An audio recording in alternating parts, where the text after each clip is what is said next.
போகுது. பிசாசு அநேகரை வஞ்சிக்கிறான். இது தப்பு இல்ல. அந்த நாட்கள்ல ஆதாம் ஏவாள் ஏதேன் தோட்டத்துல இருக்கும் போது ஏவாளை பிசாசு இப்படிதான் வஞ்சிச்சான். நீ அதை பாரு, அதை பூசி, அதை தொட்டு பறிச்சு பூசி, அது பாவம் எல்லாம் ஒண்ணு கிடையாது அப்படின்னு சொல்லி சொன்னான்.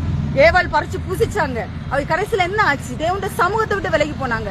இன்னைக்கு எல்லாரும் ஆராதிக்கிறாங்க, தேவ சபையில பேருந்து ஆராதிக்கிறாங்க. ஆனா லிப்டிக் போட்டுட்டு ஆராதிக்கிறாங்க, ஐபுரம் எடுத்துட்டு ஆராதிக்கிறாங்க, ஆபாசமான துணிகளை போட்டுக்கொண்டு தேவாலயத்துல இந்த ஆராதிக்கிறாங்க. தேவன் அருவருக்கிறாரு. தயவு செஞ்சு மனம் திரும்புங்க.